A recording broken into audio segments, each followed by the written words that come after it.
बिस्मिल्लाहिर्रहमानिर्रहीम। अस्सलामुअलैकुम वरहमतुल्लाहि वबरकातुहू। प्यारे दोस्तों, कैसे हो? ठीक हो? सेहत तबीयत ठीक ने? उम्मीद करने तुसी ठीक होवोगे। असी भी ठीक हाँ। अल्लाह पाक दा फजल ही, उहदा एहसान है।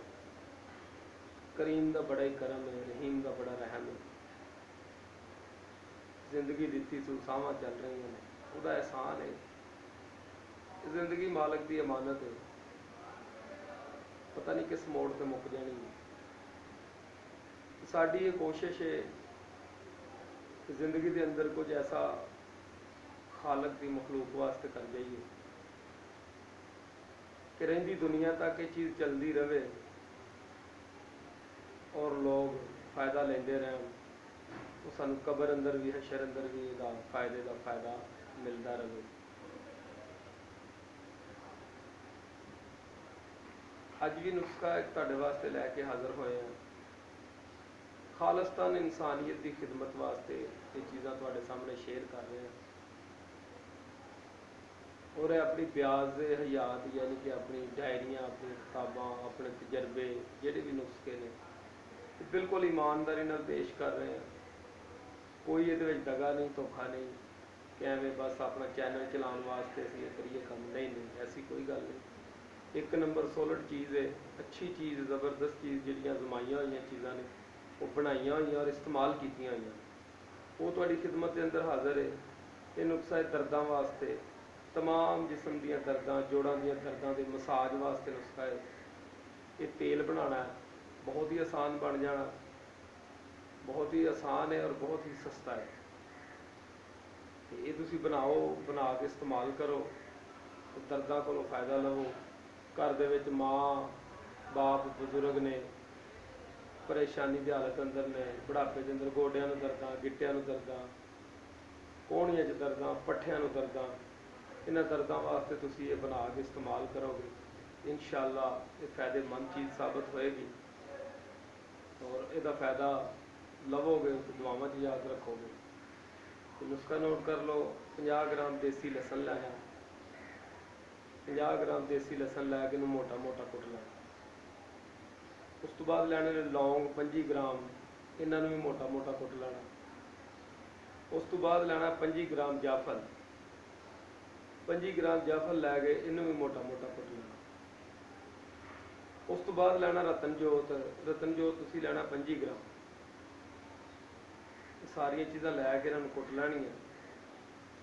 रतनजोत लैदा कर लेना, दूसरिया चीज़ां भावें कट्ठियां रख लें। इस तो बाद 1 किलो तुसी लैना तिलों का तेल, 1 किलो तिलों का तेल लै लेना।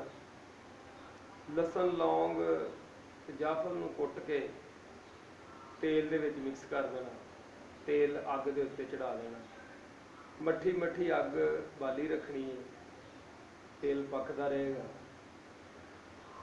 जो हल्की हल्की अग ते तेल पकना शुरू हो जाए, बाद ये रतनजोत पा लेना।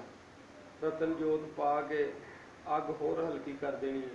15 तो 20 मिनट तक इनू अग ते रखना है रतनजोत पा के। पहले 15-20 मिनट रख के, क्योंकि रतनजोत जल्दी सड़ जाता, तो बिल्कुल सड़ के कोला हो जाए तो वह फिर असर नहीं होंदा। इस वजह तो करके दूसरिया चीज़ां पा के लाल करके जो लाली फड़ जान उदों तुसी रतनजोत पा लेना। 15 तो 20 मिनट रतनजोत पा के इनू उत्ते रखना तेल। उस तो बाद ला के इनू भुन लेना, भुन के शीशी विच इनू पा लेना।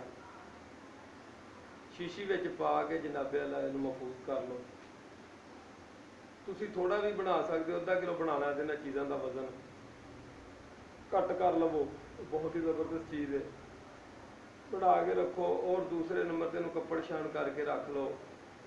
इसका परहेज भी है, इसका परहेज सिर्फ ये है कि जिहड़ा बजुर्ग माँ बाप या कोई भी बंदा जवान भाई या भैन इस्तेमाल करे, उसका काम की होना चाहिए कि अच्छे तरीके नाल जगह ते दर्द वाली जगह ते मालिश की जाए, मसाज किया जाए। मसाज करने तो बाद ये उत्ते कोई कपड़ा वगैरह लपेट दिता जाए। उस तो बाद इनू कोशिश करनी है कि तुसी ज़मीन पर सोवो, या मंजी ते भी सोना तो पैंद कसी होनी चाहिए, चंगी तरह मंजी कसी हो, लचक ना हो। तीसरे नंबर ते इनू तुसा पखे तो हट के सोवोगे, गर्मी का मौसम है, अगर हुण तुसी बनाते हो पखे की जरूरत पैंदी है तो एंड ते मंजी डालो,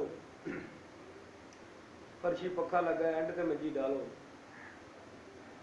तो चौथे नंबर ते तुसी साबन एक लैना है, सुबह गर्म पानी करके उहदे नाल जगह धो के साबन नाल धो लैनी है, धो के फिर लाना है। एक बारी रात नूं ही इस्तेमाल करना है, 2 बारी या 3 बारी का मसाज नहीं करना। इंशाअल्लाह दर्द वाली जगह पे 15 तो 20 दिन अगर लगातार इस्तेमाल किया जाएगा तो दर्द बिल्कुल सफा हस्ती तो मिट जाएगी, तो अल्लाह पाक शिफा देगा। अल्लाह निगहबान, इंशाअल्लाह फिर मिलेंगे।